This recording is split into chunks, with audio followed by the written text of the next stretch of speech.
All right, let's talk about the future of Star Wars. Specifically, that new Rey movie that's supposed to bring Daisy Ridley back. We keep hearing conflicting reports, and honestly, it's all a little confusing. So is the movie on track, or is it secretly in some deep development trouble? We're going to break it all down. So if you just glance at the headlines, everything seems totally fine. You'll see articles popping up with quotes like this one, all designed to make you feel like, hey, don't worry, it's all good. It's a really confident front, making it seem like everything is just business as usual over at Lucasfilm. But is that the whole story? As you can probably guess, it's not that simple. Because the moment you start digging just a little bit deeper, past those reassuring headlines, things get, well, a lot murkier. A very different picture starts to form pretty quickly. Okay, so first up, let's just take a closer look at that official story. What exactly are they telling us? And maybe more importantly, what are they leaving out? The message being pushed out there is all about stability. The official party line is that, yep, there may have been some leadership changes, but the new Jedi Order movie, oh, that's moving forward perfectly, not a single problem. The whole thing is being framed as a complete non-issue. Nothing to see here, folks. But here is where it gets really interesting. When you actually go and read the full quotes from Daisy Ridley that these headlines are based on, they're surprisingly vague. I mean, listen to phrases like, if it were to be true, and it will be a great surprise then when the thing is done. That doesn't exactly sound like someone who's confident and in the loop, does it? It sounds more like someone who's being supportive but maybe doesn't have any real concrete information herself. So we've got some pretty vague quotes, that's clear. But it actually goes way deeper than that.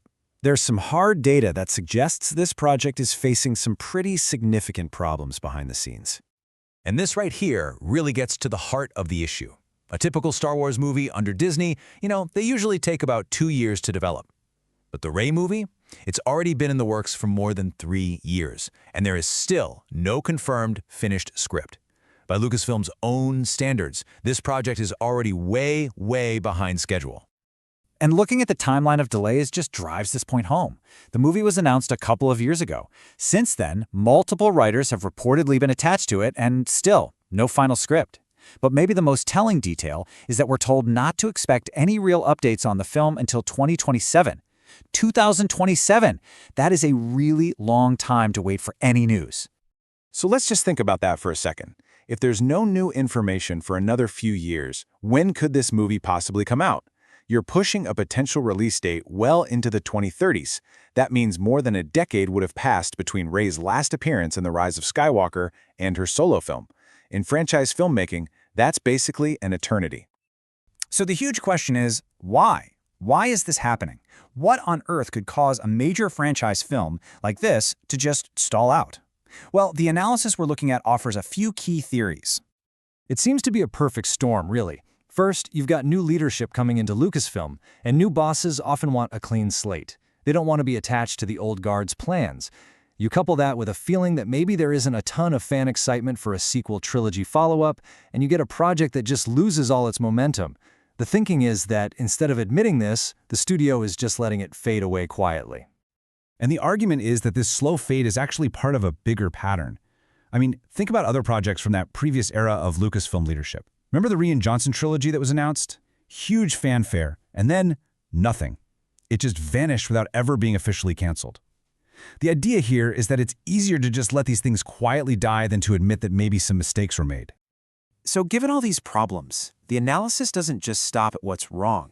It also makes a prediction for how the studio might handle this whole mess without outright canceling the movie and upsetting people. And that prediction is something called a face-saving cameo. Here's the playbook. You bring Rey back, but in a much smaller role, maybe just for 10 minutes in someone else's movie. Then you promote the heck out of it, call it a massive success, and promise that it's just the beginning of our new journey. And then you just never actually make those other movies. See? Problem solved. And if you think that sounds a little cynical, well, it's not without precedent. We just saw a huge example of this with Henry Cavill's return as Superman in Black Adam. That cameo was hyped up as this major comeback, only for the whole plan to be scrapped just weeks later under new studio leadership. It's a known Hollywood playbook for getting out of tricky situations. So, the ultimate question this leaves us with is a really big one. Does the quiet stalling of Rey's movie mean that Lucasfilm is basically closing the book on the sequel era?